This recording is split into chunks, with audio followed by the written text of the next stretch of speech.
right, good evening, everyone. I'd like to call to order the September 11th Policy Subcommittee meeting. Roll call, please.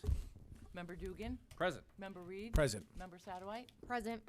Okay, so tonight we have two things on the docket for the Policy Subcommittee.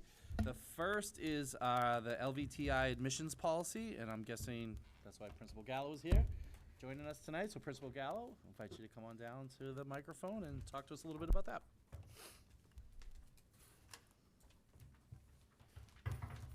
Good evening, everybody. Good evening. It's been a great start to the school year. I know I've talked to a number of principals. Great to Things are hear. Going well.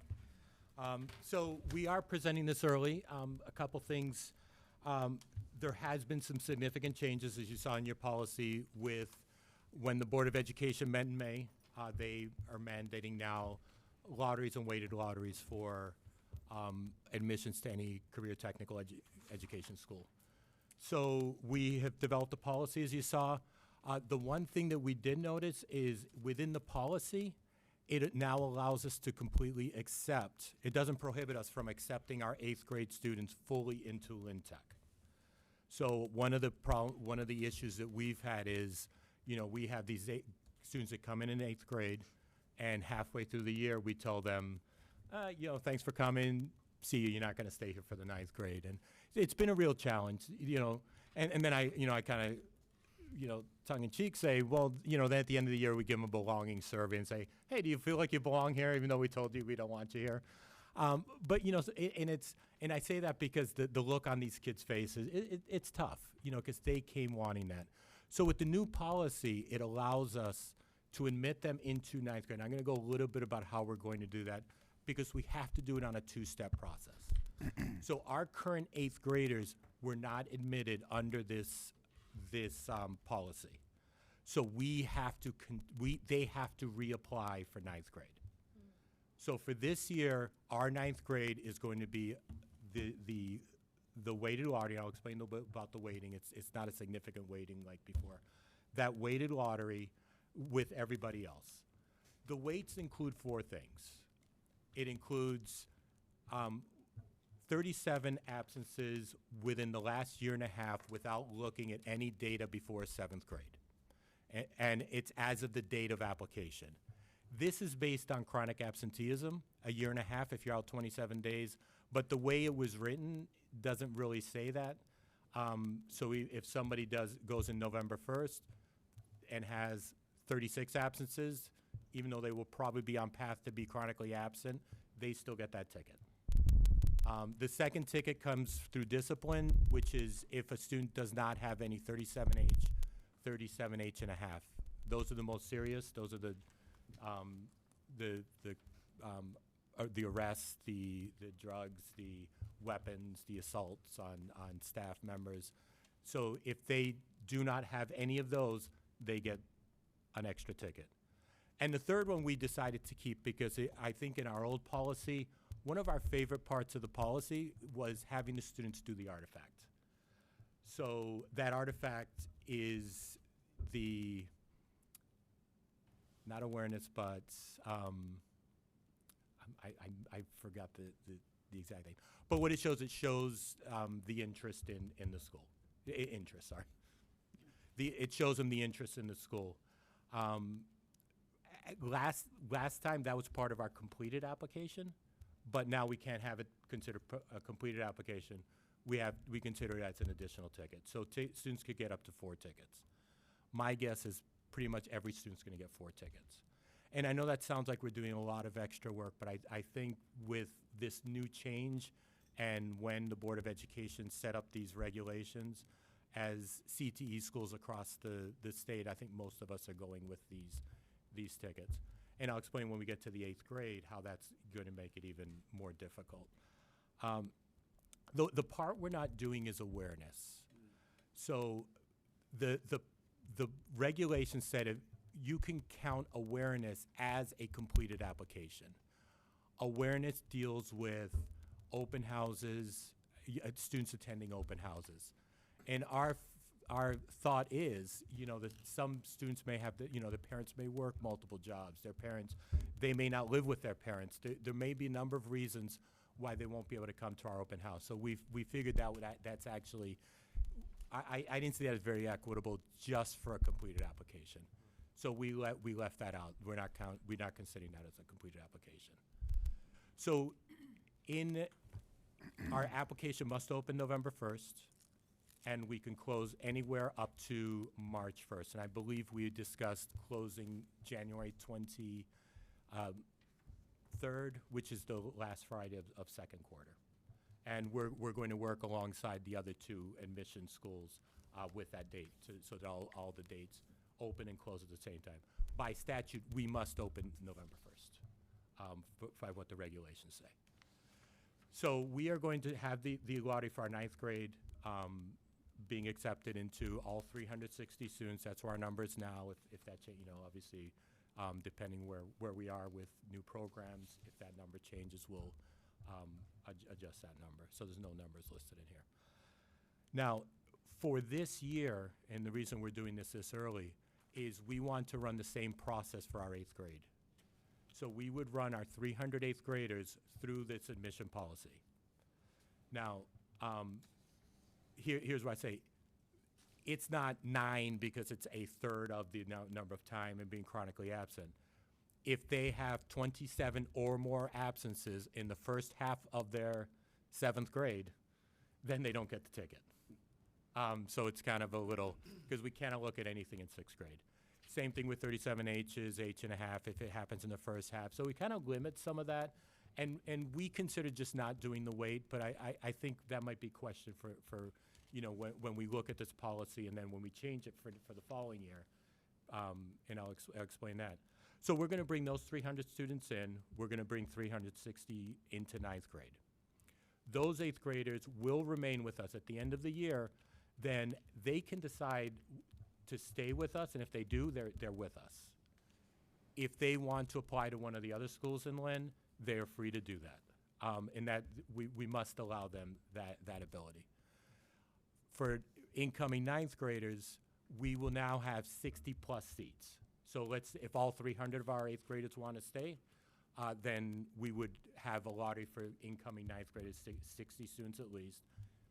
10, 15 students decide not to come, we would add that to that 9th grade lottery, following the same process as the previous one.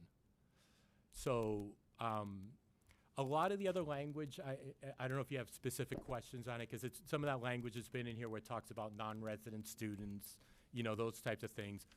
The answer, sometimes that question comes up, no, we will not accept non-resident students, but we have to have it in there because if something ever happened and Lynn Tech could not fill its seats, then by regulation, we need to offer those seats to students outside the district. We had 707 applicants for 360 spots this year. I don't think we're anywhere near having that issue. And things are going really well with our new programs and everything. So that really covers the basic. You may have questions from what you read. Yeah, so please. Any questions from members? Yeah, Member Reed. Mr. Gallo, thank you for this. I personally have mixed feelings on this as a statewide issue. I understand the equity concerns, but I think Tech's policy worked, but it seems like it's very similar to, sort of what we've been doing, at least in terms of the standards.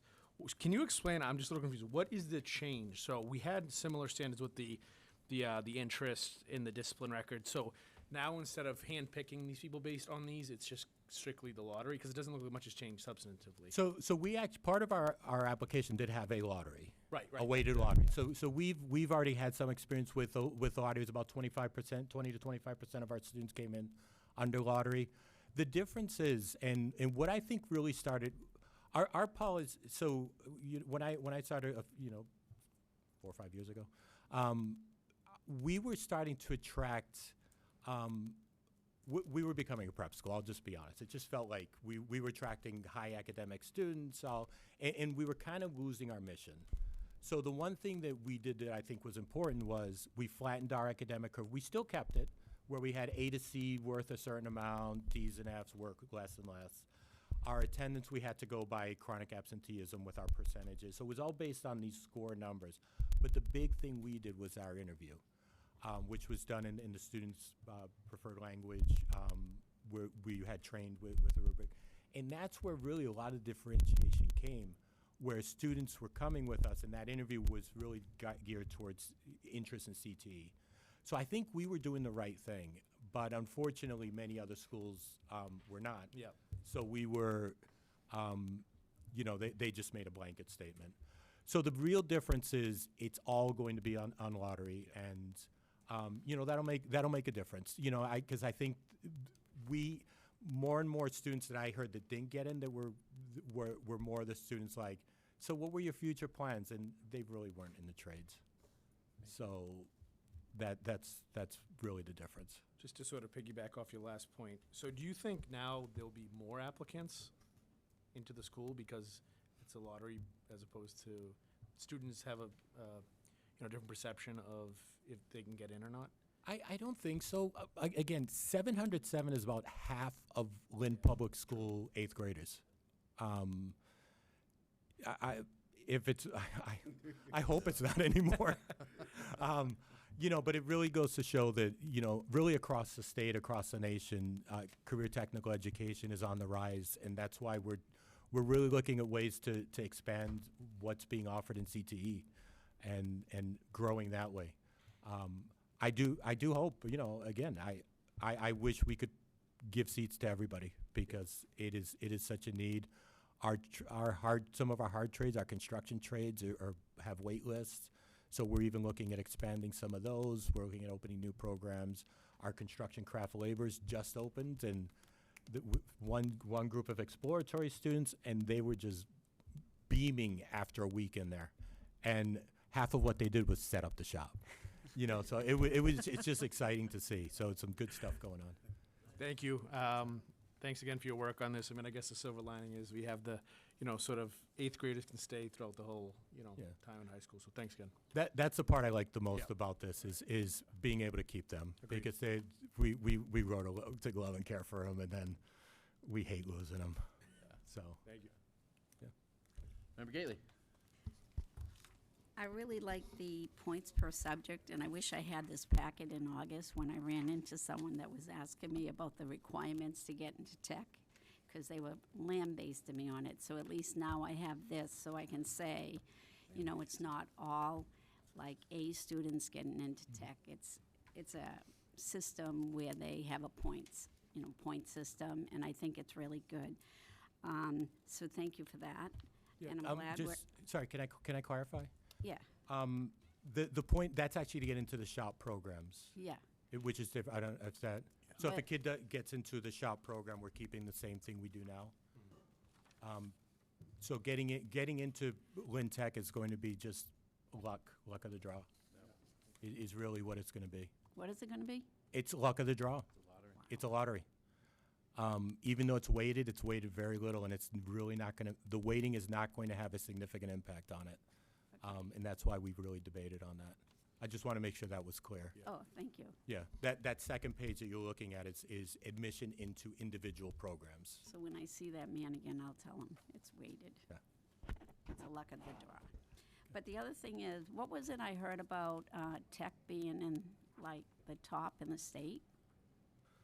Was there something that you was statewide recognition? For, Many things. Or like one of the technology schools in the state? True? does somebody not give me a memo? He's not going to argue with that. No, but I'm just saying, Well, congratulations. I know we are, but people say I'm biased. Hands down, best of the Hey, state. our Skills Oh, you USA are. is always national chapter of excellence, and can I be out of turn and just say today their project is they are actually getting gift bags to our first responders of just some chips and candy and taking it to our police, our fire, I like it. Lynn community, our first responders as in recognition of 9/11. So just some great stuff going on in school. It's amazing. Thank you. Member Dugan, may I share Of something? course, yeah, of course. Thank you. So I just wanted for everyone to know that we're operationalizing the module from Power Schools that allows us to do the lottery through the electronic method, so that we have appropriate records, and so it won't be, it'll, Bingo. yeah, it won't be out of a lottery box or anything like that.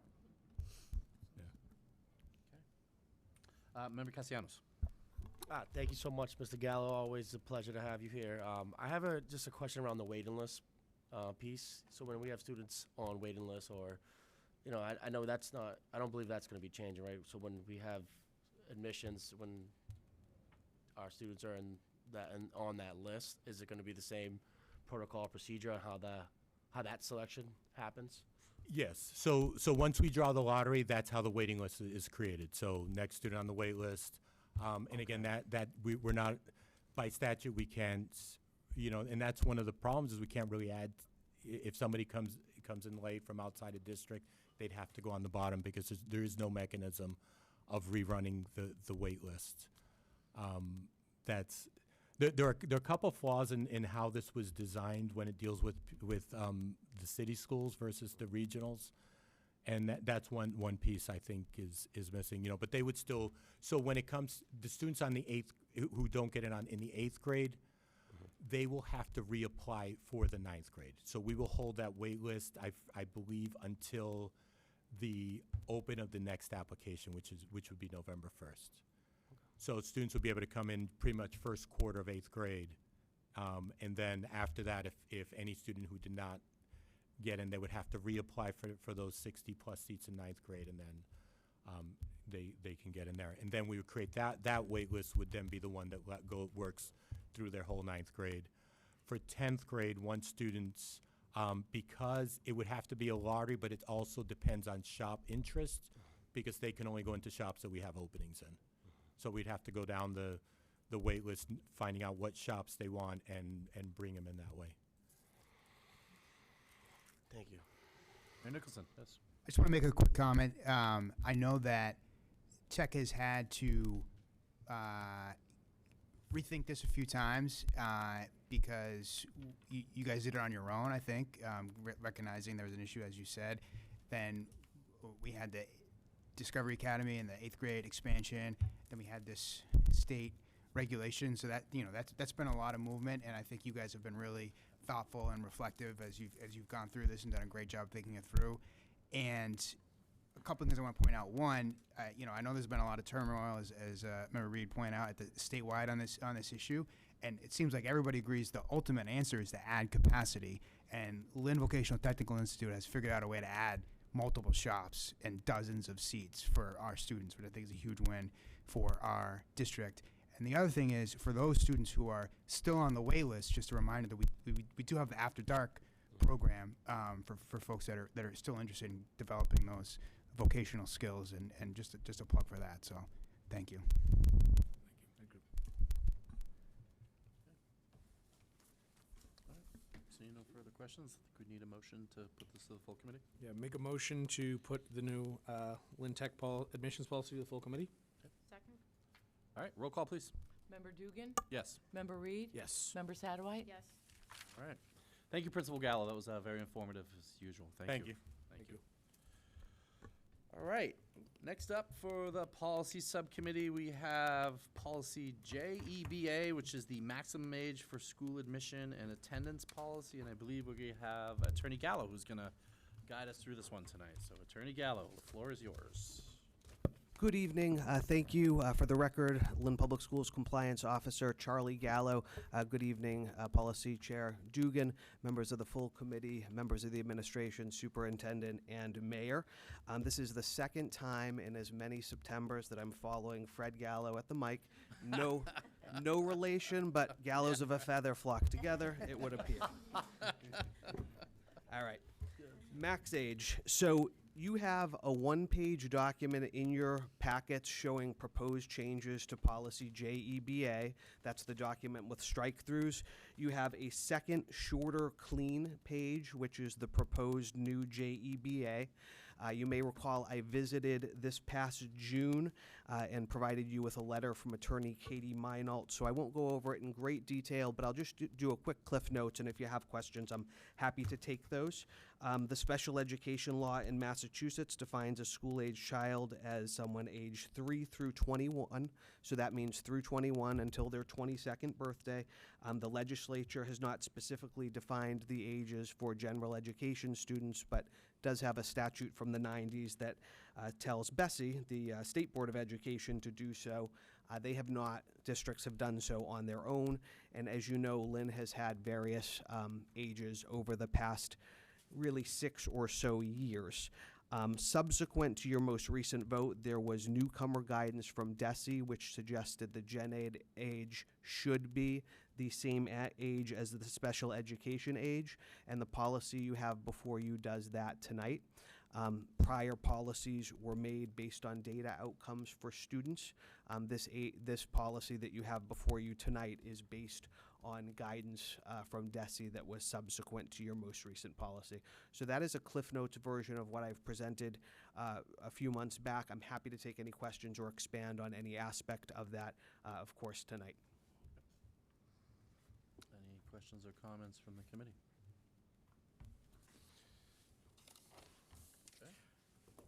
Make a motion to move policy JEBA to the committee, the full committee. Second. All right, roll call, please.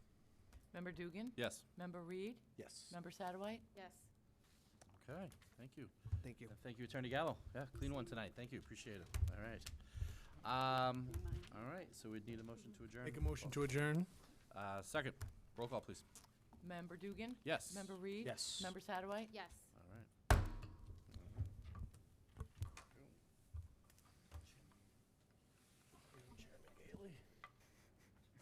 you. She's excited. Okey-dokey. I'd like to bring the meeting of the Building and Grounds Subcommittee to order. Roll call, please. Member Gately? Present. Member Castellanos? Present. Member Reed? Present. I don't know if anybody is here from the Plant Two Trees. Come on up. There's been a request to plant 2 trees in the front yard of Brickett Elementary by the Department of Conservation and Recreation, and it is free. Good evening. Evening. So thank you Could you for the introduce opportunity yourself, to make the please? request. I'm Shirley Albert Benedict, the principal at Brickett Elementary. Earlier this summer, the PTO folks had come to me about the possibility of adding some trees to the front of Brickett, and Amy Butterworth, our president of the PTO, did some initial legwork and gathered some information to ensure that Brickett would be actually eligible for the program. It's the Greening the Gateway City program, which provides free trees, free tree canopies to cover select urban residential areas. I've been working with David Bresnahan from the Department of Conservation and Recreation on this. He did actually confirm that a similar project had been done at both Ford and Druitt's School a few years back. I did actually get some confirmation from Deputy Fritz that ISD was okay with the idea, so I met with Larry. I met from the DBW. I don't know his last name. Sorry, Larry. Donahue. I met with David, and we kind of mapped out where the trees would go. The idea was that maybe we would put 4 in the front of the school, and then once they kind of marked it out, and then I saw students in the playing it at recess, it was too much, too much space. You know, we're on a postage stamp over at Brickett. So I didn't want to lose too much play space for the children. So the idea is that we will put 2 trees in the front of Brickett, if you grant the request. And the first would go in the corner. Both of them actually will be inside the schoolyard, inside the fence, not at the sidewalks or anything. One would go at the corner of Bayer and Lewis, and then the other would go on the corner of Autumn and Lewis. And it will look beautiful. So anyway, we actually came up with this plan, and then again, like I said, after looking at the space when students were there, it made the most sense to go with 2 rather than 4. So the request is that you approve the project. It will include some work that will need to be done by DPW to actually dig the holes in the asphalt to plant the 2 trees. And just the benefits of having trees is certainly to boost the aesthetics in front of the school.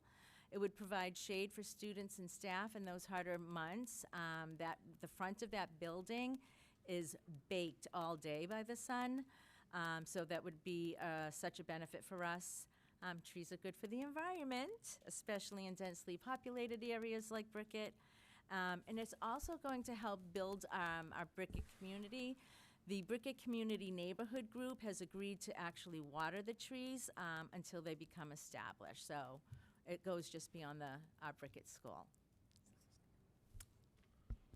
Member Castellanos? Well, that last piece was my question, is like the sustainability of it. So who is going to be doing the watering? So we have a community near Brickett School. They actually do they've done some plantings in the teachers' parking lot. They got a grant through the Cultural Council, and they've done some beautiful work there, and it's all neighborhood volunteers. So they actually let me know that they would volunteer to water the plants as well, the trees as well. This is awesome. I want to thank Amy and the Brickett PTO for all this. Yeah, bringing it This is- to me. She did the initial legwork, so it was great. It's awesome. And Team effort. I was going to say, this is also igniting other thoughts of, urban gardens, kind of utilizing the space that we have now. I think about Engels and some of the work that the Food Project and some of our other partners have brought forward. I never knew about this program. When I read it in the packet, I didn't know you could just order like trees. I didn't know we could do that. I didn't know either. Yeah, no, it was pretty clever. I want to say thank you to, and learning about the Gateway City, the urban canopy project. It was interesting to see us be part of that. That was nice to see. I'm really, really grateful. Yeah, I don't see an issue, so I support it. So. Mr. Pena, Member I Pena. just want to say shout out, the Amy Butterworth, the PTO over there, do a lot of amazing work. They sure do. Community meetings and yourself and the staff, everyone over there. It's nice to see some trees there, kind of uplifting the, give the good front look over there. And I know you've been working hard with the neighborhood and the mayor and the police to really, tighten things up. In It the is. neighborhood. It's You've been very doing a community good oriented. job. So thank you. love it. I Thank you. appreciate that. Member Gately. I just want to thank you for coming forward and also thank the PTO President, Amy. This is a great idea. I think it will provide a lot of shade. And once upon a time in Chelsea, I planted a tree there also with my garden club. So it's really, but I didn't get it for free. We had to raise money. So it's really a great idea. I'm happy with this and hoping everything goes well. Thank you for coming forward. Am I done? Thank you. Thank you. You are done, thank you. Any other questions? Nope. I will make a motion to move the request to plant the 2 trees at Brickett to the full committee. Second. Roll call? Member Gately? Yes. Member Castellanos? Yes. Member Reed? Yes. Motion? I make a motion to adjourn. Second. Roll Member call? Gately? Yes. Member Castellanos? Yes. Member Reed? Yes.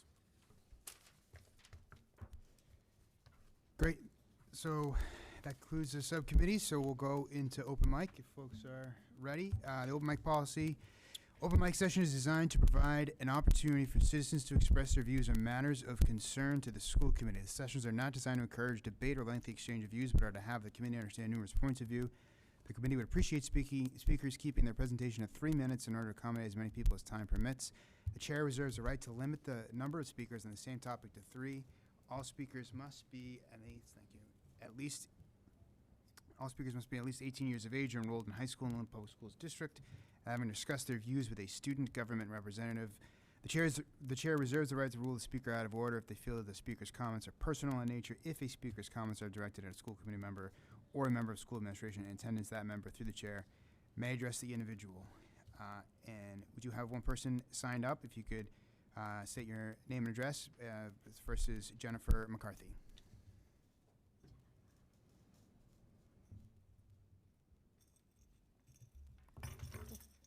Good evening. Thank you for having me and letting me speak tonight. I am Jennifer McCarthy. I am a public educator for 31 years now, the last 27 here at LPS, and I'm currently a third grade teacher at Druids. And I'm reaching out to bring to the school committee's attention an issue that's been arising the last few weeks in regards to compliance training. Teachers are required to complete many courses over the first few months of school by the end of October, which is fine. I've recently asked our principal when we would be given time during the school day to work on this, and I was informed that this year it's just part of our personal responsibility and that we would have to do it on our own time. I spoke with members of both the police and fire department, and you may ask why, because we all work for the city of Lynn. Even though we all have very different jobs and roles, I feel that every City of Lynn employee should be treated the same and do things the same way, the majority of the things the same way. They confirmed that they are not expected to complete mandatory training outside of their scheduled worked hours. In fact, one firefighter laughed at me when I asked him if he was expected to complete their mandatory training on their own time. When he finally did stop laughing, he said, "We absolutely do not do that on our own time." Their training is scheduled and compensated appropriately. Historically, the school department has provided time in the past during the workday for this type of training, and that has established past practices. And this should not be disregarded. A shift away from this is not only unfair, but it also sets a concerning tone for future expectations. One possible solution would be to repurpose our professional development day in November to accommodate the time required for these trainings. I know that the trainings must be completed by the end of October, but I am sure teachers would do them on their own time if they knew they were getting their time back. Based on the current requirements, there's a Course 1, which is 60 minutes, Course 2, which requires 90 minutes, mandatory reporter training is 60 minutes, every other year you have to do ethics training, which is 45 minutes, and there's a Stop the Bleed training for 25 minutes. This totals approximately 280 minutes, which is almost close to 5 hours. This clearly illustrates the significant time commitment being asked of us outside of our contractual obligations. As you know, teachers already dedicate substantial time beyond our contracted hours. Many of us arrive to school well before the official start time to prepare our classrooms and ensure a smooth transition for the start of our day. During the summer, elementary teachers often spend 10 to 20 hours setting up classrooms of their own time. We also regularly grade assignments and plan lessons at home. We consistently go above and beyond to meet our professional responsibilities. Requiring us to complete mandatory training outside of our contractual hours is not only unreasonable, it appears to be a violation of our agreement. I respectfully request that this matter be reviewed and reconsidered, and that a fair and appropriate solution be provided. Thank you very much for your time. Thank you so much. Thank you. We appreciate it. Anyone else wishing to speak at open mic? Anyone else for open mic? Last call for open mic, and we will close the open mic portion of the meeting and move into the 13th regular meeting of the school committee. Roll call, please. Member Castellanos? Present. Member Dugan? Present. Member Gately? Present. Member Pena? Present. Member Reed? Present. Member Sadowite? Present. Mayor Nicholson? Present. If you are able, please rise for a salute to the flag and remain standing for a moment of silence.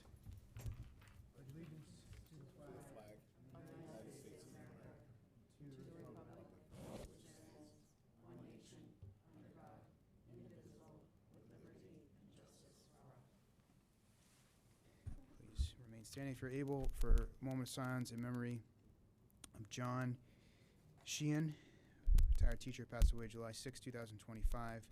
Patricia Kennedy, retired teacher, August 1st, 2025.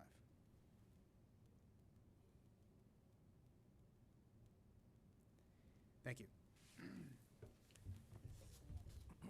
Before we do the minutes, I would like to welcome, it's a new school year, and that means new student representatives, and we are joined here this evening by Amelia Stank. A student advisory committee was developed this year, and Amelia is a senior from Lynn Classical who will be the chairperson of the student advisory committee. She's here tonight and representing the committee at our school committee meetings, and Fong Tran is the alternate chairperson, a senior at LBTI, who's also here this evening in the audience. Welcome, both Amelia and Fong. There's other members of this committee, and I would like to tell you a little bit about each of them if everyone is okay with that.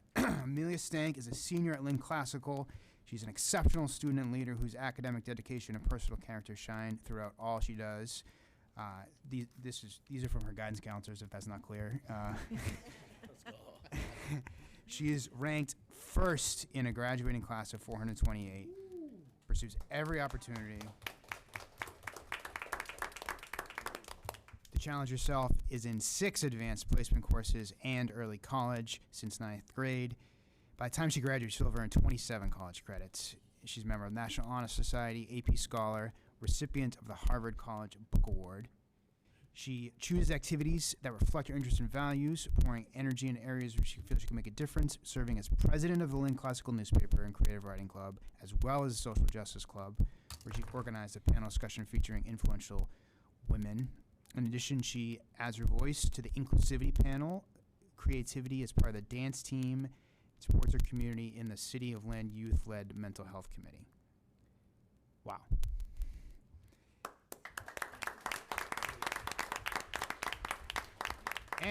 And get this, as she looks ahead into her senior year and beyond, she's excited to pursue a college degree in special education,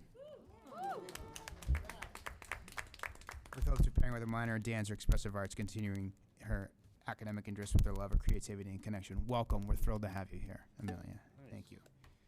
Fong Chan, our alternate from LVTI, is a senior in the Information Technology and Networking program at LVTI with a 4.4 GPA, 4.4. Many honors, advanced placement in early college classes while in high school. He has certifications in OSHA 10, is that CompTIA IT Basic, and Coursera and IT Fundamentals. All the mics are off. All right, well, they'll see us, Don, Hussey. I'll speak up for the room. Hopefully the TV will figure it out. Fong attended a summer program at Northeastern on scholarship, learning about virtual game design and coding, and he's a math club at LVTI and the chairman of the National Honor Society Academic Committee, member of Neighbor to Neighbor, where he serves as chairman of the Social Media Committee, and has focused on increasing extracurricular funding, skilled competitive gamer, strong gaming portfolio, has led to potential scholarship offers as an esports college athlete. That's awesome. At home, he's a primary caretaker for his disabled aunt. His dream is to one day help his aunt and people like her enjoy more fulfilling lives by designing medical equipment to help them navigate the world more easily. This love of technology and is driving his desire to study biomedical engineering in college. Welcome, Fong. Congratulations. Thomas Oak is also on this committee. He's a senior at English, exceptional young man who ranks 7th out of 539 students with a 4.5 GPA, dedicated and driven individual. He balances academic excellence with meaningful extracurricular and community involvement. He works at Brooksby Village and serves as the vice president of the Asian American Club and the co-founder of the dance club, as well as a committed member of the boys volleyball team. Outside of school, he's a youth leader with Kakrona, helping organize volunteer efforts for the annual Cambodian New Year Festival held at the Lynn Commons. He's the oldest of 4 siblings. He's deeply family-oriented and enjoys hiking, dancing, exploring, and spending time socially and independently. Congratulations, Thomas, for your service on the committee. Finally, Jason Chon. Jason has been a rock star at Frederick Douglass Collegiate Academy, where he and his peers are working towards the goal of earning an associate's degree alongside their LPS high school diploma since freshman year. Jason has always been at the top of his class, currently sits at 3rd. Jason has been very involved in school council and all-city band. He's polite, hardworking, kind, and works collaboratively with his peers so they can all be successful in the LPS and North Shore Community College courses. He's solutions-oriented and will be a valuable addition to this committee. Welcome, Jason. Thank you so much to all the students involved. We are so thrilled to have you. Next item is the minutes. Motion to accept the minutes from June 26, 2025 in the Policy Subcommittee. Second.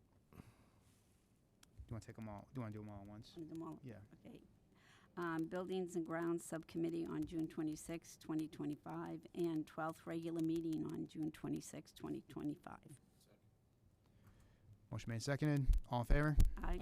Opposed? Ayes have it. Next is appointments. Thank you. This isn't working, but we're very pleased to share some incredible appointments. Ellen Fritz, Deputy Superintendent. This is your first meeting. Welcome. Thank you. Julie Loof, Interim Deputy Superintendent. First meeting. Welcome. Mr. George Papayanis, our new principal over at Druids Elementary School. He's not with us tonight, but he's doing, he hit the ground running, doing an incredible job, and really enjoying spending time with the students. Tim Moriarty is with us tonight, Breed, interim principal. Thank you for being here. Stephanie Clayman, not with us tonight, but also doing an incredible job over as an interim principal at Ingalls Elementary School. And I had the pleasure of chasing 2 first graders and a kindergartner 2 days ago with her. That was a new experience for me, so I was grateful for that. And of course, Sean Morris, new principal at Lynn Woods Elementary School. So those are our appointments this evening.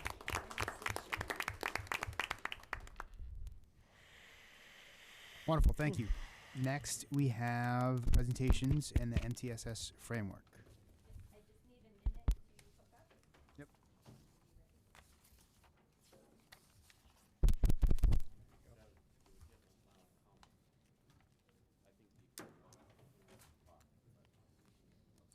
Say it again? Oh, the mics are working. All right. Yeah, so the mic, so it's talking to the mic for the video, but the speakers were just causing feedback. So the mics are on, yeah.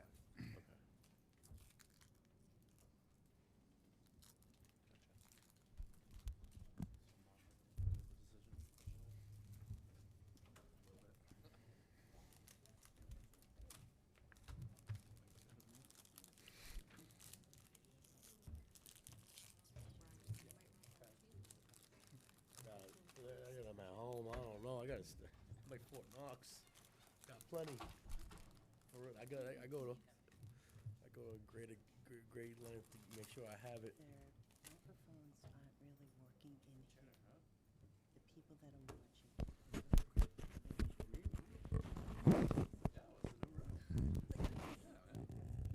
It's like Pringles too. Pringles are like that too. I need that one of these ones for my living room.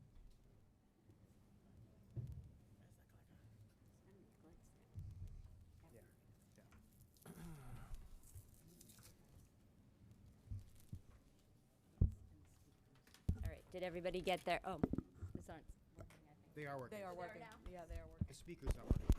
So speak up so they can hear you, but they can hear you. In home. Okay, thank you. Good evening, everyone. I'm Molly Cohn, Deputy Superintendent. Happy to be here. Welcome to the new school year. Very happy about having some new colleagues next to me this year.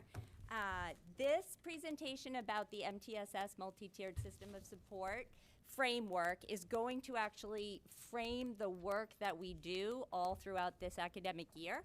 So the presentations that happen after this evening will be hooked to the content in this presentation. As you'll recall, in 2024, we began this work with the MTSS framework in our submission to the Student Opportunity Act. It was one of our evidence-based practices. And then last year, we took significant action steps in deepening the initiative. So the 3 biggest action steps we've done so far is enhancing data-driven practices and professional learning, which is really refining some of the data practices that we've had here in the district and increasing our capacity both at the executive leadership level, the school leadership level, and the teacher level. We've also increased and expanded the open architect dashboards so that all of our those different levels of leadership have access to data in real time. And last year we developed a PLC toolkit to be able to lead this work in the professional learning communities that teachers do by looking at the data. We used some title money to create a position called Data Champions, where different teams, school teams, could look at the data and then respond to data. The other implementation that we focused on last year was what we call a WIN block, a what I need block, or an intervention block, or intervention time in the day. This will all make more sense as I carry us through what MTSS really means. And then finally, there were aspects of the handbook. I do want to pause and thank some of the, well, many of the district leaders, school leaders, we had teachers, we had some cell members who created a handbook that we're finalizing now and will be releasing at the end of this month. Okay, so let's go forward with tonight. So the objectives for this evening are to outline our MTSS vision that we created together. We're going to look at some core components. We'll look at the expectations, both academic, social, emotional, and behavioral. And then we will describe that foci I was talking about that will be the hook for all of the work that we do in presentation for the rest of the year. So what is the instructional vision? It is what we call Tier 1 and really enhancing Tier 1 and providing access to Tier 1 for all students. So Tier 1 is what we call grade level, but it is also very language-rich learning and culturally, linguistically responsive practices within our, not only our curriculum, but our pedagogy. And then finally, what's really imperatively important for us is that student voice aspect and student ownership and agency that this model supports, both for students who are at grade level, below grade level, and then also extending beyond grade level, which we'll talk about a little bit later. So our theory here is if we improve learning for every student through equitable, proactive, and high-quality standards-based instruction, then we facilitate the intellectual, vocational, academic, and social-emotional success of all students. As you'll recall, that piece is the vision and mission of the Lynn Public Schools. So then empowering our students to become critical thinkers, effective communicators, collaborative problem solvers, and empathetic, engaged citizens by providing multi-tiered systems of support that uses student data and problem solving to inform decisions and implement evidence-based instructional practices. Much of that language comes from the Portrait of a Graduate that is also in our district strategic plan. And Amelia, if at any time you want to jump in and take over presentation, feel free to do so. So what is MTSS and why does it matter? It is a comprehensive framework. So the importance of this is that it serves every child. Every student in the Lynn Public Schools will be aided by this framework because we're meeting students where they are and we're extending them beyond where their potential, where they may even think their potential is. This is the DESE image or DESE model, and I want to point out it doesn't include all of our guiding principles, so I am going to name our guiding principles. When we came together as a team to put together the handbook, we had to identify guiding principles that are specific for the Lynn Public Schools and those that fall into a wider framework. This graphic represents that MTSS is for all students, that leadership is essential, that teachers are at the center of differentiated instruction, and that MTSS is grounded in problem solving and evidence-based tiered support. The other principles for us, and this is where we're really doing the work, we're bringing it to another level, is the progress monitoring, the common language and understanding, the professional development, and partnership with families. You've seen this triangle many times. I've using 2 slides, one just academic to give a few examples and one for Cell. The bottom of the tier 1 universal supports, I don't want to say traditionally, but the ideal scenario of that pyramid is that 80% of students fall in that realm.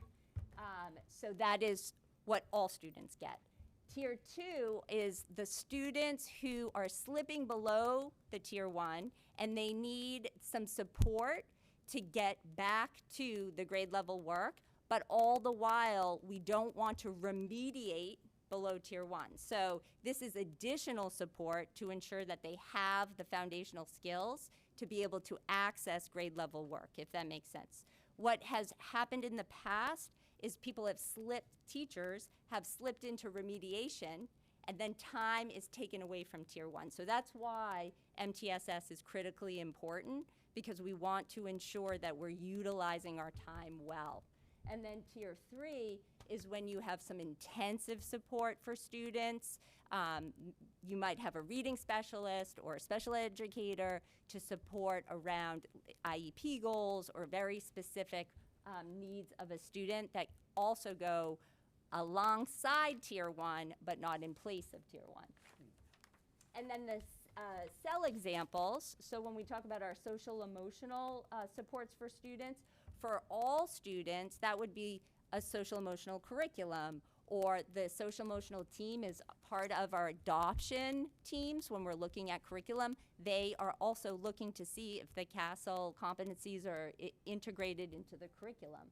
A second tier, though, would be a student who, again, if you're thinking about 80% or 10%, that's a student who might be slipping for behavioral expectations and would require a check-in or a check-out with a clinician. But a tier 3 would be a student who might require some more intensive counseling. So that's the idea of tiering students.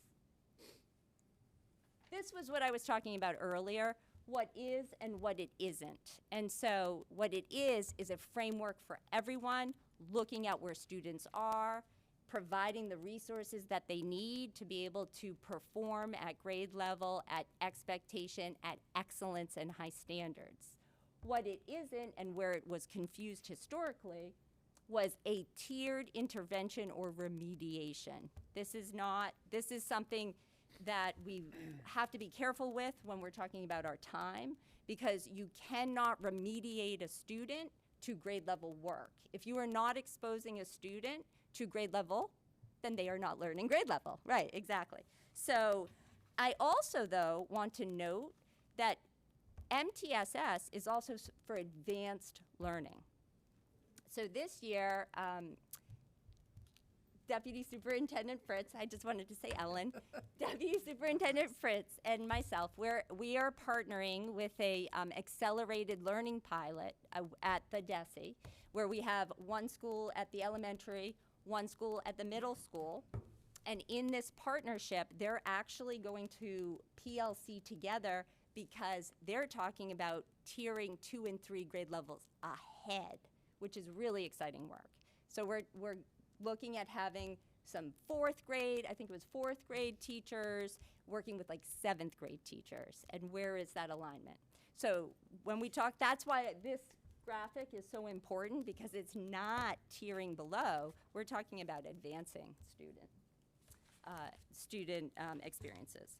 So now, as we move into the year, you're going to see presentations from different departments around our foci.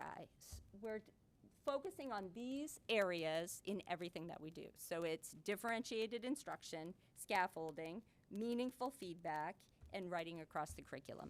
Last year we talked about a writing plan, we had a presentation about a writing plan, and now we're integrating that into all content. I do want to say that these 3 strategies, again, are directly related to that mission, which is empowering students to become critical thinkers, effective collaborators, and empathetic, engaged citizens. These slides were presented to the principals in our Leadership Institute as well. So I curated these slides, but you're seeing what our principals see and the work that they do with their department heads, guidance counselors, school counselors, teachers, clinicians. I won't spend a lot of time here. This is just to show you how very involved the work is. So when we talk about forms of scaffolding, scaffolding is when you utilize a resource or a practice to allow the student access to a grade level material. So for example, if you have multilingual learners who are reading grade level text, they might require some vocabulary building, some background knowledge, some connection with their own lives to make what they're reading meaningful. That would be like a scaffold to be able to access. So that was just for you to see that we're very explicit about how we support students in different ways, both auditorily or visually, and to access how they are able to express themselves or to demonstrate how they're taking in information. All of those things can require scaffold or not having scaffolds. And then meaningful feedback is a very important one that we're looking at across the district in terms of levels of leadership. So earlier when I talked about it being a framework, I talked about uniform understanding, uniform common expectations. So meaningful feedback, an example of that would be how the deputies interact with principals, do classroom walkthroughs, provide feedback, how the principals do the same thing with the department heads to teachers, teachers to students. This is a critical learning piece for students because students are learning themselves how to critically think about their own learning and know what it is they need. So that feedback piece is actually an instructional practice that is imperative for engaging them with the Tier 1, the grade level work. And then writing across the curriculum, these are just examples of how writing lives in all content. So you have science labs, or you have math journals, or you make historical arguments. They live in all different areas, not just ELA. Also, what's important is that utilizing student data when we're talking about writing and how to give meaningful feedback are related. And then this is just a visual of all of the components that are in play when we're talking about excellent instructional practice. The biggest ones that we're focusing on this year are the culturally responsive practices with our culturally responsive curriculum. Utilizing formative assessments, which is learning while it's happening, so students are demonstrating learning while it's happening. The scaffolds that we spoke about before, and then differentiated instruction. So what do we offer to students that is the same rigor, but might be a better entry to the work that they're doing? Oops, and then, oops, sorry. You've had a lot of presentations over the last year about social emotional learning, so I won't live here. It's really just that uniform positive behavioral expectations that are happening across the school and across the district. One thing that I would like to call out is last year and this year we've received the Rethinking Discipline Grant, which has very much focused on restorative practices and circle training that we're continuing to do and expand.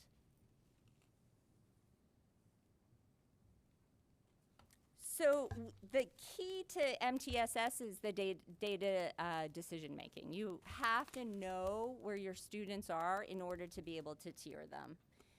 There are several types of assessments that are utilized to tier students. So you begin with the universal screening. There are diagnostic assessments, progress monitoring, benchmark assessments are huge, and then the curriculum embedded assessments. So when you think about what the progress monitoring cycle, there are different times in the year when you want to know where the students are and be able to measure their learning and measure their growth along the curriculum scope and sequence and the standards. And so that's what these assessments are for. And then MTSS problem solving. This is the idea where you start with, you look at the student's data, You determine, okay, where is an area that we want to improve upon. Then you design an intervention plan. If they're below grade level, you would also design an intervention plan if they're above grade level as well. So if they're already mastering the curriculum in front of you, then they need a higher level of the content. And so and then you would determine, okay, what do I need to do or change? Historically, the reason that a framework like this is so important is because if you think about like decades ago, the traditional learning, this would be, you know, a teacher would give, you know, quizzes leading up to a test, and if they didn't score so well on the quiz, they would say you can come for extra help, or, you know, I might give you another quiz, but historically they didn't used to do that. It was just, you got a 0 on the quiz, you could go for dive back, and then you take the test, a summative test. What's different about MTSS and the opportunities now is, first and foremost, those classroom-created quizzes and tests may not have been uniform and standardized. And now we have access to very rigorous tests that are entirely focused on the standards at the scope and sequence of the school year. So we are very knowledgeable about where our students' learning is. These next few slides are examples of the handbook that we started to create. So this is going to be teacher-facing. This is a flow chart. It's busy, but I'm not going to go through it all. The most important thing that you see is what I talked about, never moving away from Tier 1. And so along the left-hand side, that green side, is Tier 1 instruction is always happening. The other piece of this decision-making tree is at each point of an assessment, depending on where they score, what intervention do they need? And again, when I say intervention, I'm not always talking down, I'm talking up as well. And so this is just a flow chart for decision making. When teachers are working in PLC, they're looking at data and they're determining what their students need. So the decision rules and progress monitoring, this is really what we're building out now this year. Teachers have been doing this work all along. Dr. Shorter is leading the charge around standardizing across the district what could be some predetermined cut scores for the data along the way. So we know what our benchmarks are, but as we're looking at a very involved cycle of improvement, rather, like if a student is involved in a 4-week or a 6-week cycle, what would the cut score be for when they dipped below, and what score do they need to rise above and exit that? This again is teacher facing, but it is examples of what is the Tier 1, Tier 2, Tier 3 instruction, and what is the difference between those different tiers. So teachers can refer to this, and what's more important for teachers really is this one, which is what is the assessment, what is the curriculum, what is the amount of time in each of the tiers to be able to determine if that student has received the proper instruction for them to move out of a tier. Okay. Now we're going to shift to, this is the last section of those guiding principles. This is all around leadership, because leadership is key to the MTSS model. This is a new way of collaborating this year. It's the Collaborative Team for Success. So we have MTSS leadership teams. We have instructional leadership teams that live at the school. And we have the professional learning community PLCs that live at the grade level with the teachers. And so we're adding a collaborative action meeting, a CAM, which looks like this. So in the middle is ILT, so that's the instructional leadership team of the school. And then around the perimeter are some district folks who will enter that team once a month to be able to leverage their expertise, their knowledge, their access to resources to support the ILT in meeting their goals and moving their students' data forward.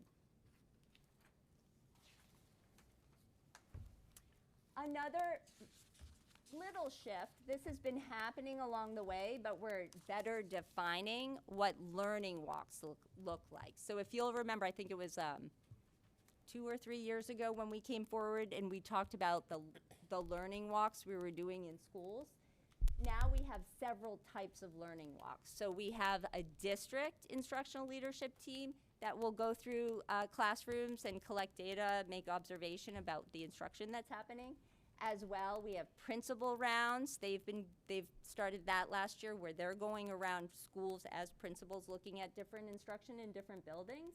And then this year we started to talk about appreciation walks. Different principals do different things with their own staff, but we're looking at a way to celebrate the practices and not just always focusing on like what we tend to focus on, which is the growth areas. So the leaders in the district are along a continuum of learning as well. We have now in place the uniform MTSS decision-making, and we have the data-wise framework. We had started with our leaders, and we're expanding that to all educators around the data-wise, which I will share with you here. It's involved in that it has 8 steps, but at the heart of it, it's very logical in how you utilize data-wise. And so if you look at step 1, it's all about organizing for collaborative work. So it's not even getting to the data yet. It's who is on the team and what are we pursuing, what are we going to look at, what is the problem at hand that we want to solve. So ultimately, MTSS really addresses the needs of all students in the academic, behavior, and social emotional realm. It allows students to be placed in the right tier, but for not too long. So it's flexible, and there's always a constant, continual evaluation of the student data and making sure that they're getting what they need. Oops. Well, that's the end. One team, one process, one goal, student success. So that's what we are all about this year. Thank you so much. I got Member Dugan and then Member Pena. So thank you, Deputy Cohen. That was a really impressive presentation. Very thorough, a lot, but very thorough about what's happening in the district. And I'm geeking out a little bit here because obviously I live this stuff every day, so it's great to see. I wish I could be on that side talking a little bit too, so it was good. But just a couple questions. You had mentioned win time, so what I need time. Mm-hmm. So what, I don't know, I mean, I live in the elementary world, you know, in my career, and so what I'm picturing is just, you know, the kids with their folders, and some kids need fluency, some kids need, you know, comprehension. So how does that look at our schools, win time, you know, and are they in groups? Are we staffed enough for that? Like, how does that look? Yeah, it's been actually very different in different sections. Yeah. So in the high school section and secondary at the middle school as well, it has been like courses, like interest group, like grouping students according to a class per se. In the elementary realm, it's really a grouping students according to data and filling in the tier pieces that they require. Yeah. So it could be, you know, a student requiring more like English language learning supports. It could be more reading comprehension. It could be extension work. But yeah, exactly. Okay, And great. so, and I would like to say that not every schedule has a block per se, but we have intervention cycles that run during classes, and then we have student grouping in classes everywhere, right? Thank you. So that's great to hear. I Yeah. love that. I love the acronym too. What I need. That's I use that in my class too. So it's great. You had mentioned partnerships with families. Could you talk a little bit more? I know that, you know, in 3rd grade that letter has, or you know, at the elementary school that letter has to go home about their reading levels. Correct.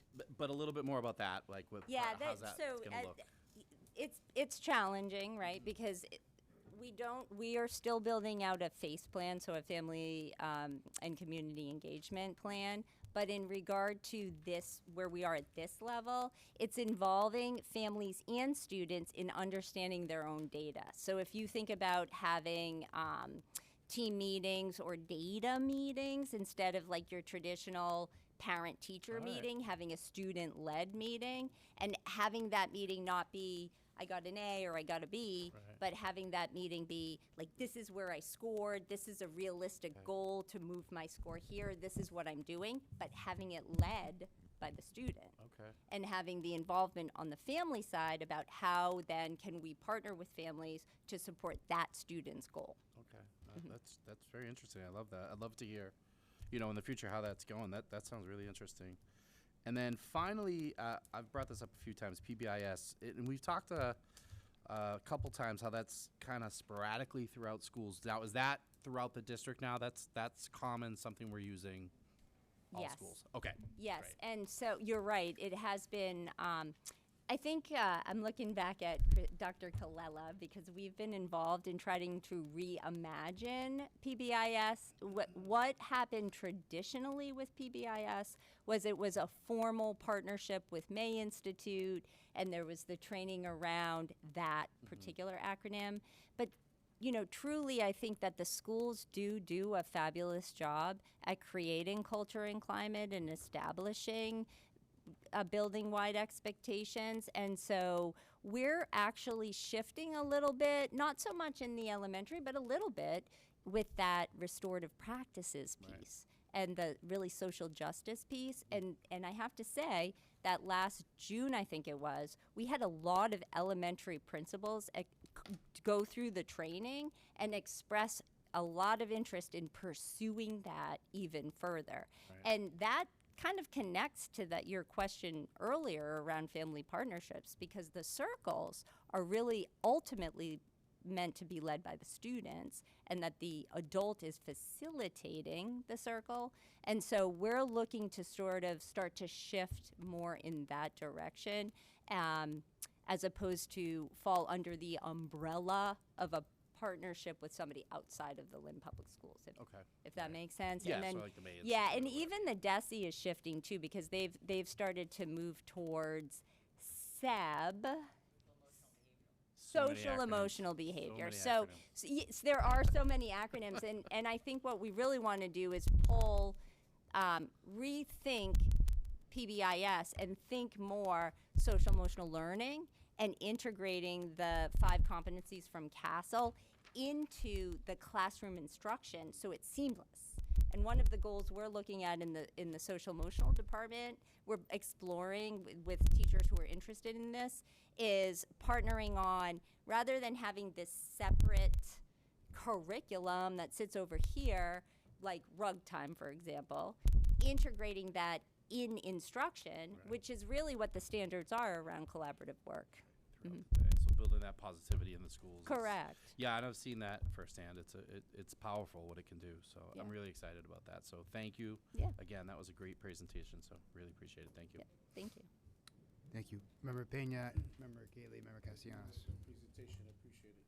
Very thorough. I have a question around tier 3 with intensive support. So when you have children that are like have an IOP or 504, you know, and they like, for example, if you use speech therapy or are you trying to put them in groups in the classroom so they don't stay away from the tier? I mean, from tier 1, or are you trying to like group grade levels together?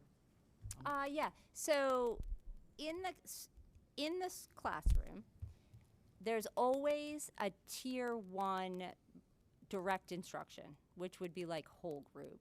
And then there's also a tier 1 small group where you're still tiering to the grade level work, but you're working in a small group with students who are at the same place where you are in terms of how you can engage, like what supports you need to engage. The tier 3 is very separate time. So this is a time when and this is a challenge too, Member Pena, like this is a real challenge when we need to provide services that are very intensified, like you're saying, that doesn't interrupt their learning in the tier 1. So we do create flexible schedules for students where they receive those supports, but that are not at the cost of receiving tier 1. Yeah, 'cause I mean, can I can see how, you know, sometimes you have, one school may have just one, speech therapist. Yeah. And now my question was, are you trying to group grade levels together to try to, so to avoid, separating children so they can stay on the same tier, Yeah, that's right. Right, exactly. We don't want to segregate students at all, right? But we do want to group students so they're receiving the supports in a timely. I think what you're saying is like in a time efficient manner. Exactly. Yeah. Thank you. Yeah. Thank you, Member Pena. Member Gately, Member Castellanos. So my questions are like, are these the handbooks? The handbook.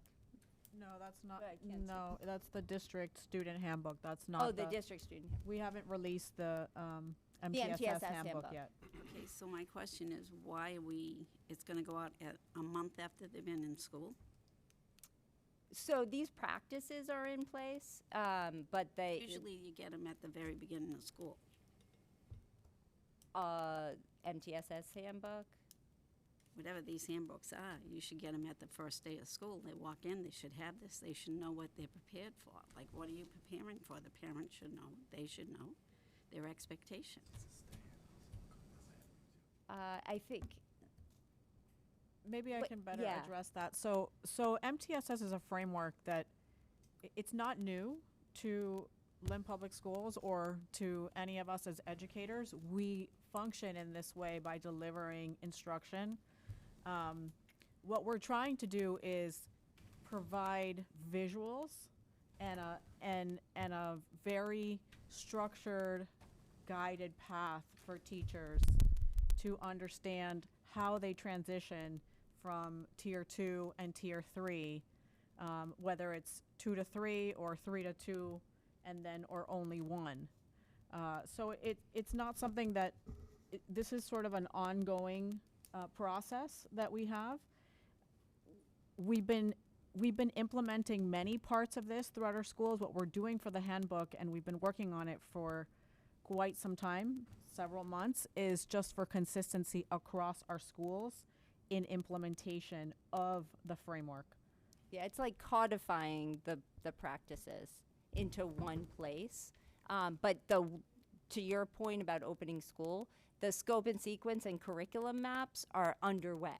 Like teachers are very familiar with their curriculum maps. This is just a matter of kind of codifying to what Member Pena was saying, where the learning happens. Can you Yeah, sure. go to the slide where, so just to,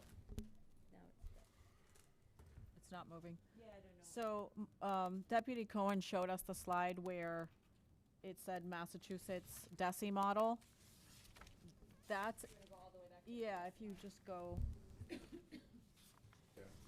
They updated this, yeah, they've updated this over the years, but this has existed for several years at DESI, and it's been the expectation from DESI that all school districts, right, and that all schools focus on this tiered system of support. It's just that what we've done is make sure that we expand it and elaborate on each part of this so that our teachers and leaders and students and parents are very clear on what this actually means. How does it look in our classrooms?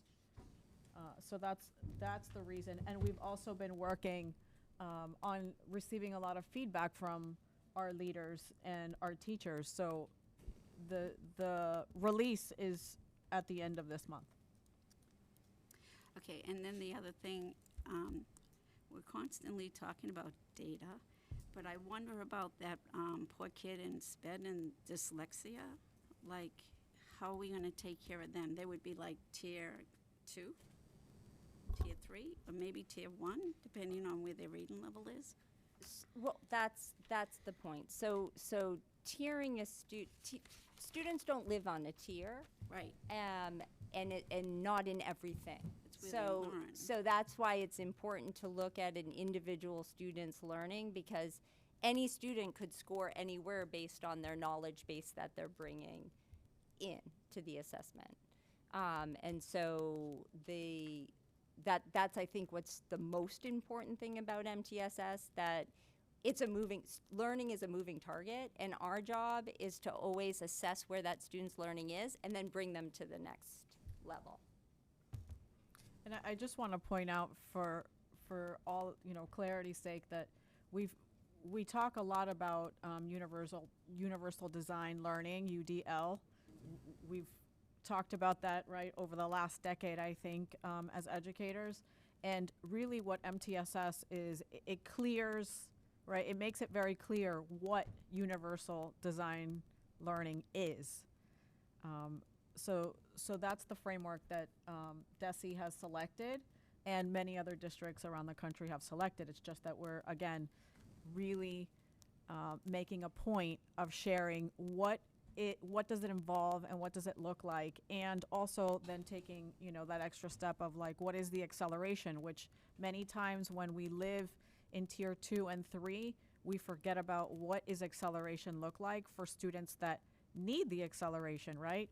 They already read the chapter, like they are, it's the few students that have already finished before everyone else. What do you give them to do? Like, how do you move students beyond what those goals are, which as teachers we're used to doing, and all we're doing is we're writing it down so that we have a system where everyone is supporting the learning of each student. Thank you. Thank you so much for the presentation. As always, pretty robust.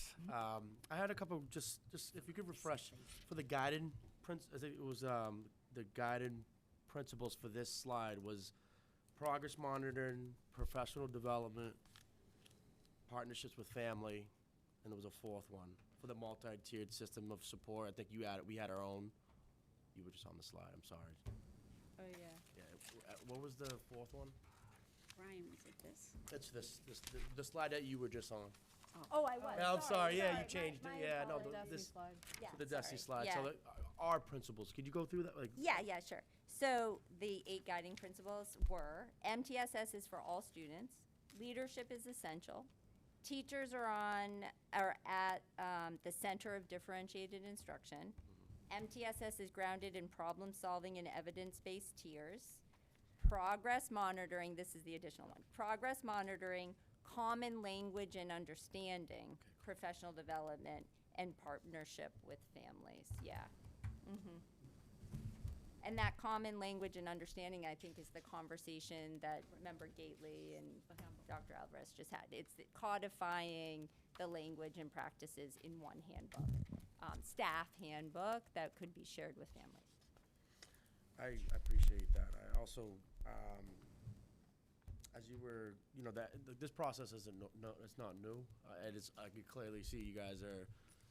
Obviously, you've been updating and trying to figure out how we can implement it within our own system. When I see the collaborative action meeting, like the monthly, I think the CAM teams, I like that. I think the instructional leadership team with the different folks at the table it's important. I have a question more around. I know we're gonna internally, obviously, it's like a self check, right? It's a diagnosis on our own, but part of data, right? How can we cultivate outside, agencies or factors that are going to impact our own data system? Because I don't see a community partner piece to the team. I know it's internal. I think that's what the goal is, to make sure that Lynn Public Schools is doing a job to diagnose our own. But is there going to be features within the model to open up partnerships to gain data? I think that already exists in the wellness meetings that we have. So, okay. Right. So, like when we have the wellness meetings around families and the social, emotional, and behavioral, that in particular is a time that outside agencies come in as well. And when we are expanding, like whether it be classes or the program of studies, or we always bring in partners. In the work, in the teaming. So I see that point well. I'm going to have to think a little bit more about other opportunities, but it lives firmly in social emotional learning and the wellness team meetings. So that being said, so how do we cultivate? Okay, that's a good point. So how do you cultivate? How do you blend, or how do you extract the nuggets from those wellness to you guys' table? Would it be the attendance officer, or it looks like the assistant it could director? be. as- Yeah, so the sure, folks- So they absolutely. would come in and Yes. report at the CAM meetings on the monthly report, say, hey, I attended the wellness meeting at ABC, this is what I saw. I guess, It's really about that shared learning is, Yeah. is the point.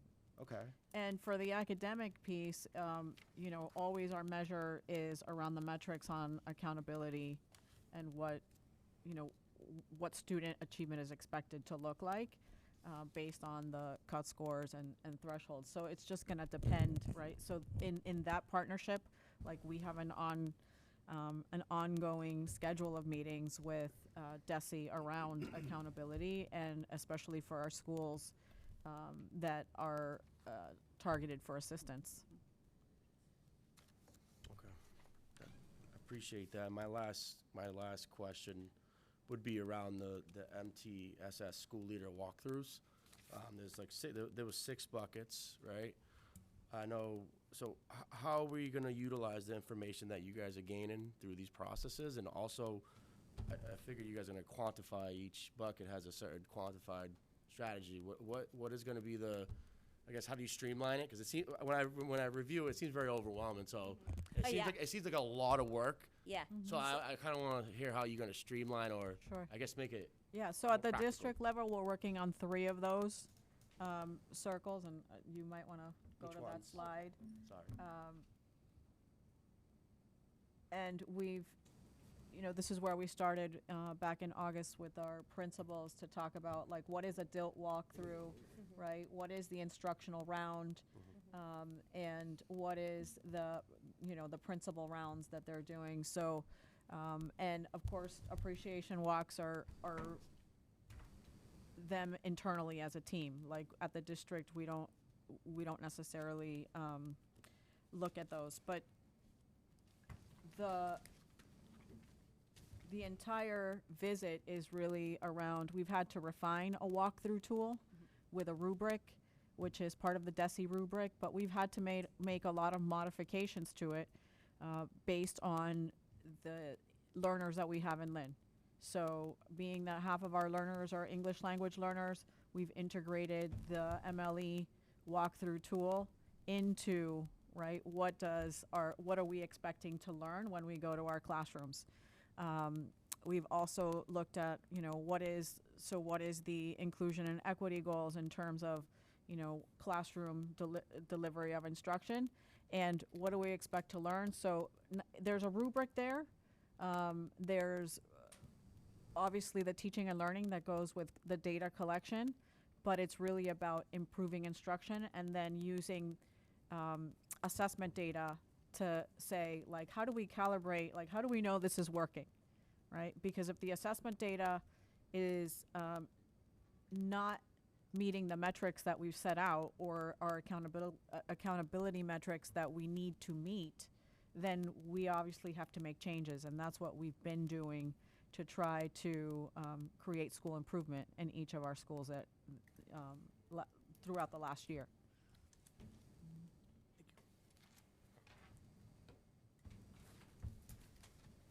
Thank you, everyone, for the questions and for the presentation, and for everyone working on this. We appreciate it. This item, we have any votes taken in policy subcommittee meeting. Member Dugan. Yes, we have 2 items that we need to bring to the full committee. The first is the LVTI admissions policy that was put forth to the full committee for a vote of approval. A second? So moved. And a second? Second. Roll call, please. Member Castellanos? Yes. Member Dugan? Yes. Member Gately? Yes. Member Pena? Yes. Member Reed? Yes. Member Satterwhite? Yes. Mayor Nicholson? Yes. All right, thank you. And then the second was our policy labeled JEBA, which is our maximum age for school admission and attendance policy. We needed to make some changes based on legal advice and DESE, things that were happening with DESE. Attorney Gallo presented that one to us, and it was presented to the full committee as well for a vote. Roll call, please. Member Castellanos? Yes. Member Dugan? Yes. Member Gately? Yes. Member Pena?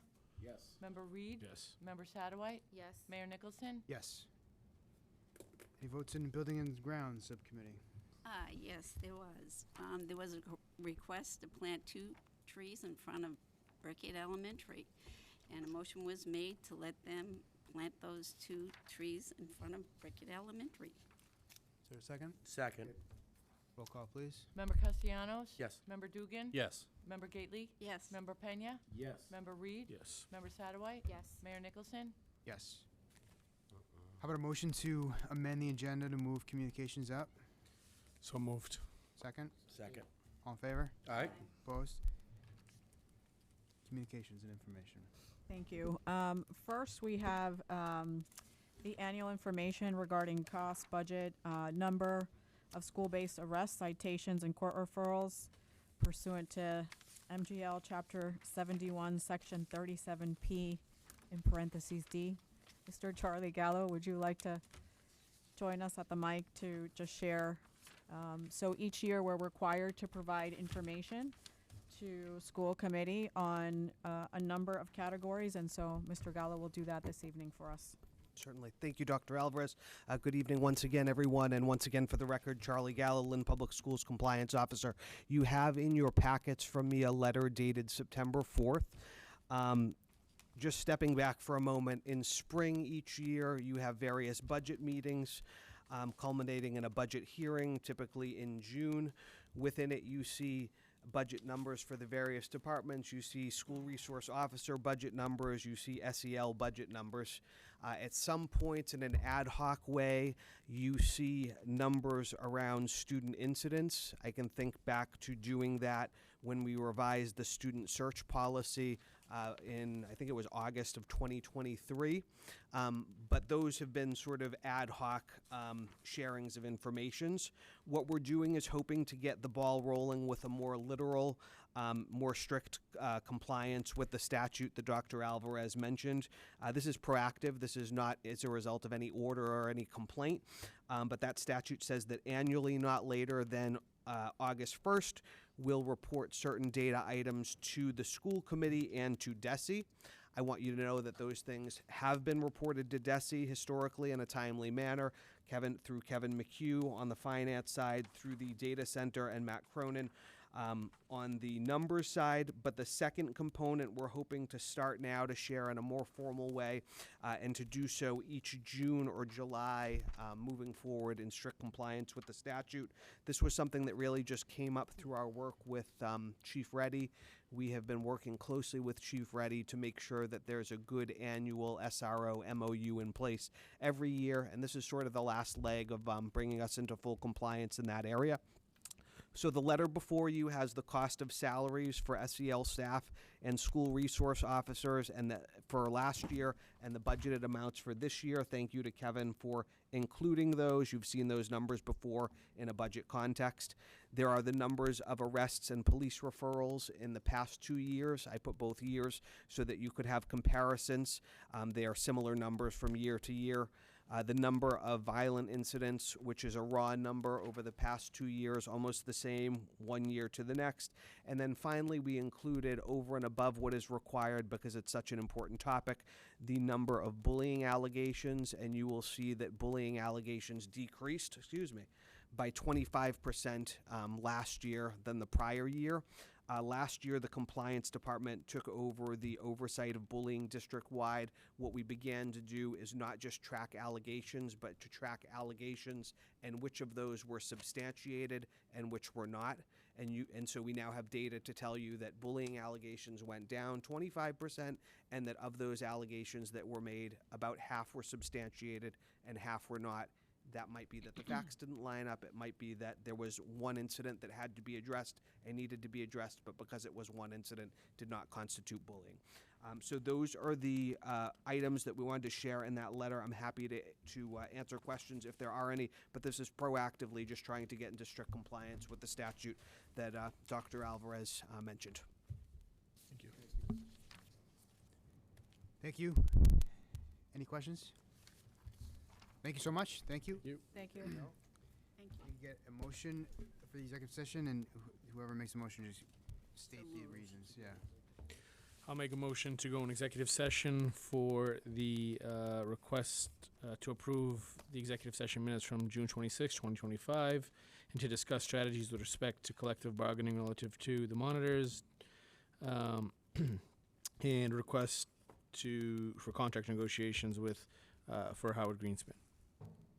In the minutes? Second. I said. He said I it. think I said the minutes.